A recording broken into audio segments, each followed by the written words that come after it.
last third of gestation, I'm just going to feed them that hay. That makes, it's a little bit more than they need. 11% crude protein, 55% TDN. They need 8 and 53. But I'm comfortable with that. Like I say, I'd prefer to overfeed them a little bit than to underfeed them.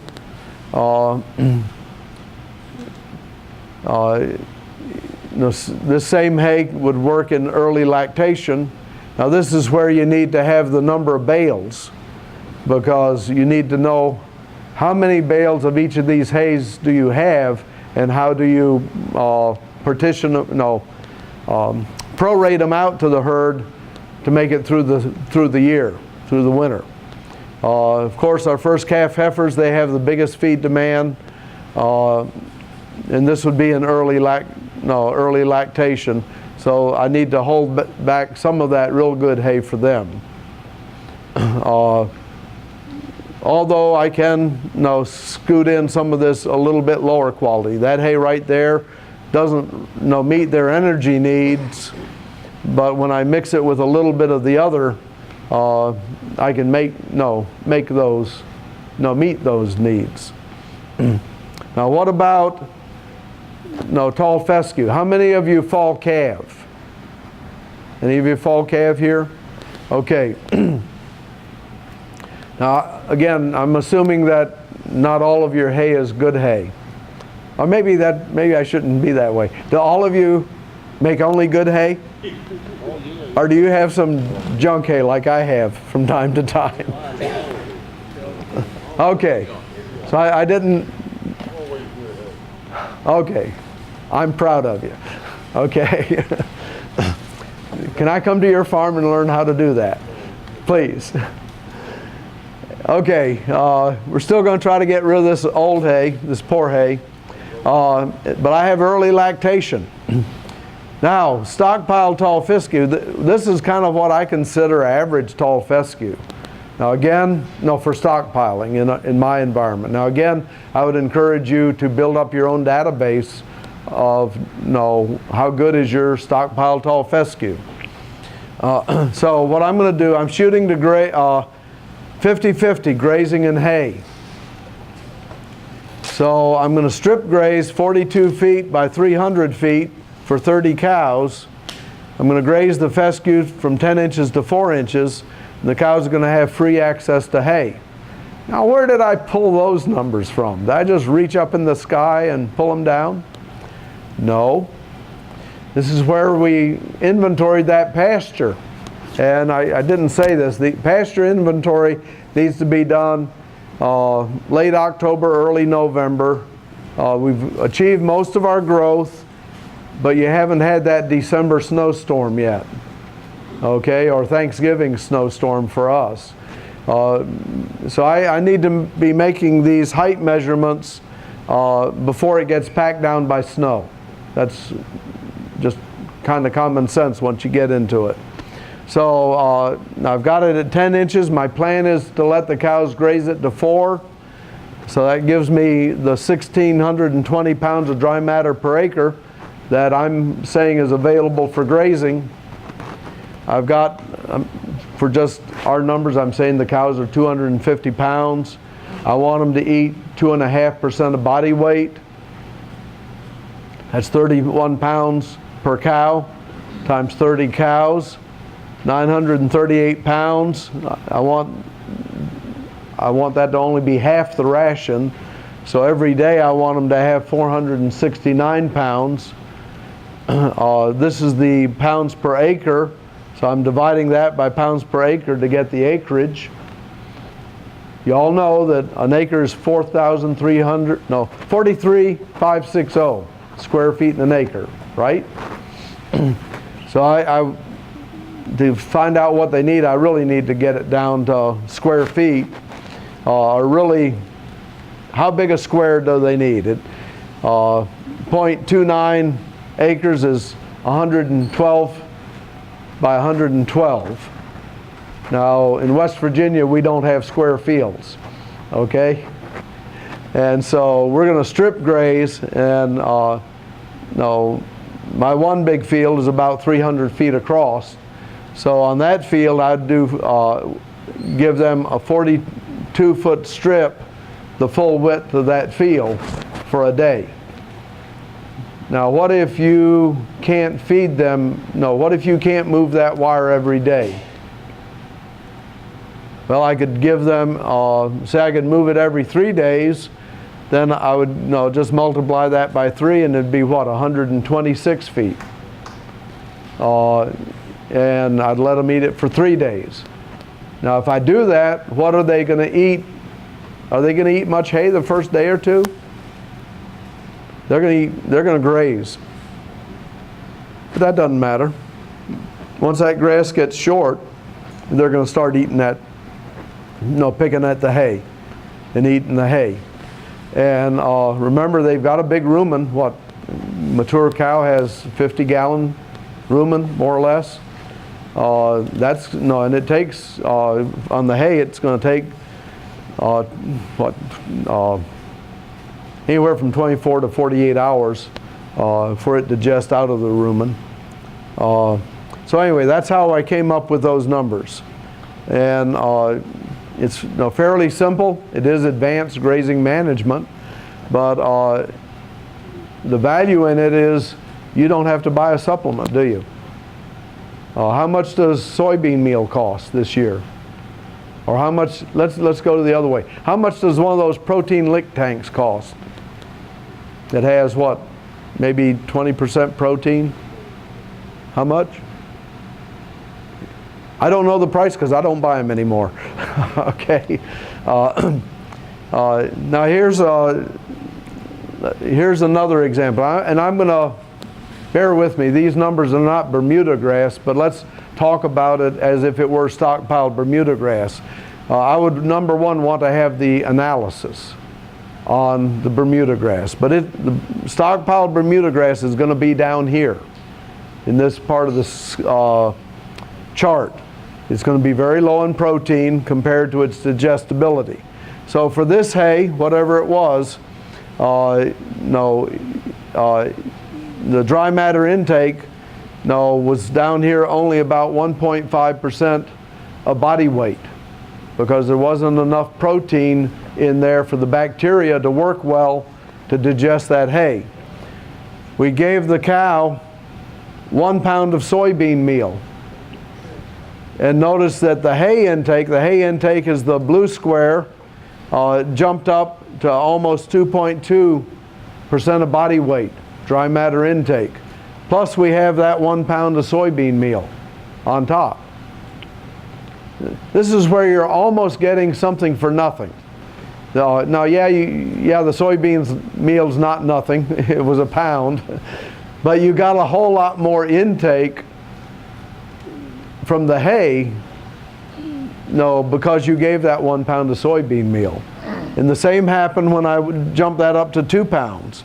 I got even more. It's up to 2.5% of body weight intake. Plus, on top of that is the soybean meal. Now, I'm just using soybean meal because it is the highest quality protein. You'll get a lot of people saying, well, a cow can use urea. But actually, when I've compared, what studies I've compared that had urea versus soybean meal,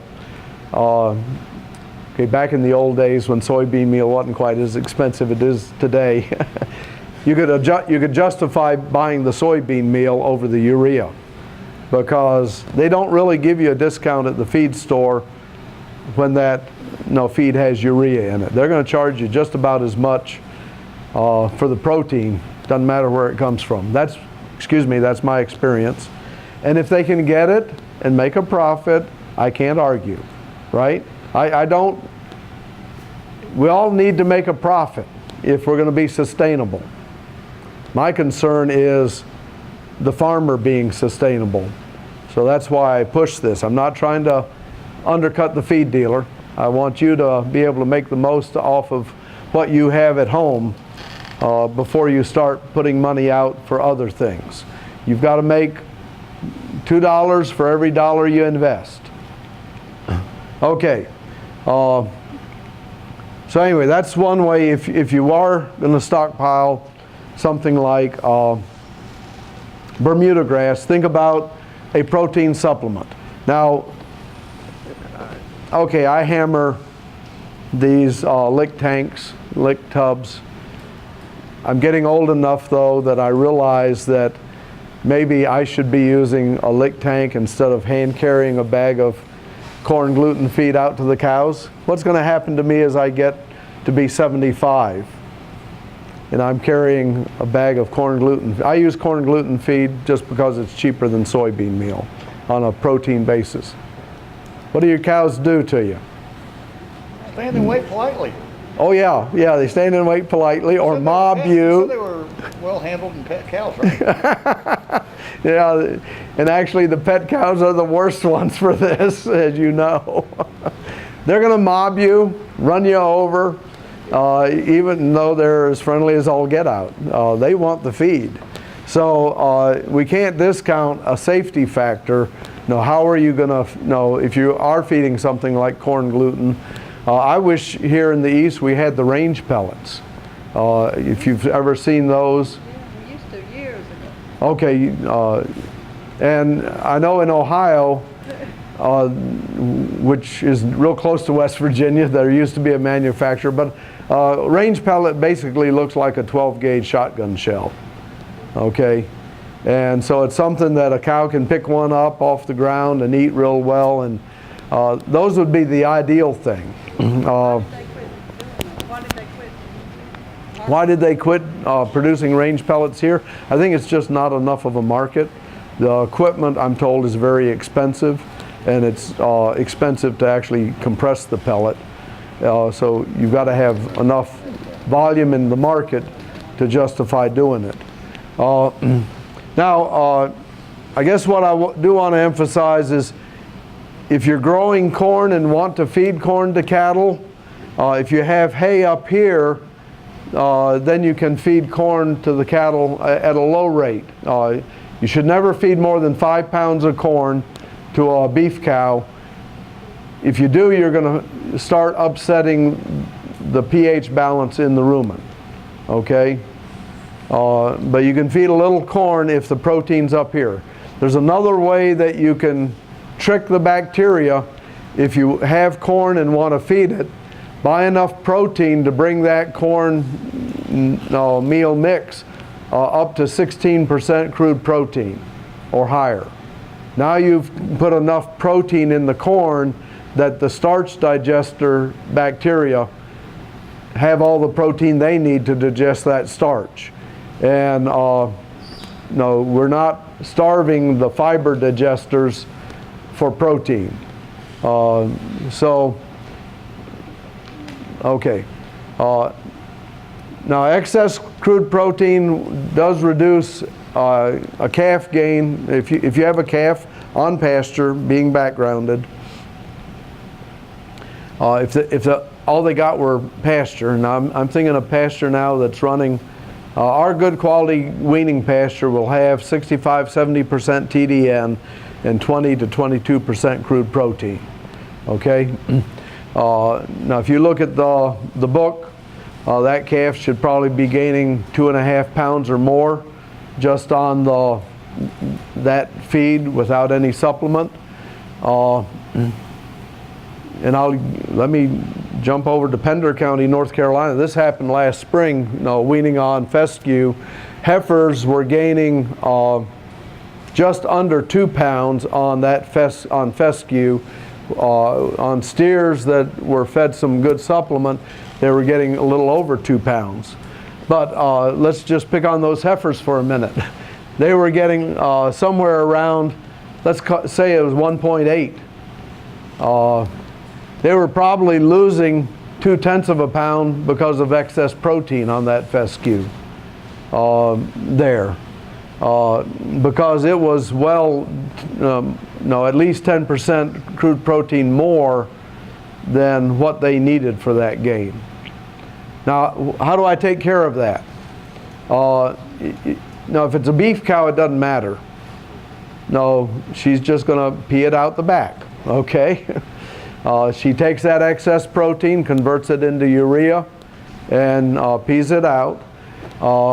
and her total energy requirement is not that big a deal. But for these young stock that I'm trying to get ready for sale, it is. And what we know from the research is that a 0.5% of body weight of ground shell corn is about enough to soak up that excess protein. Now we're actually soaking it up with the bacteria, but we're giving some starch to those starch digesting bacteria, and they're going to soak up that excess protein, so it's not a demand on the animal. Now, so a 0.5% body weight of a 600-pound steer is what? 3 pounds? And lo and behold, 3.3 pounds of corn to these animals give us an extra pound of gain a day. And we have that from on-farm research trials, okay?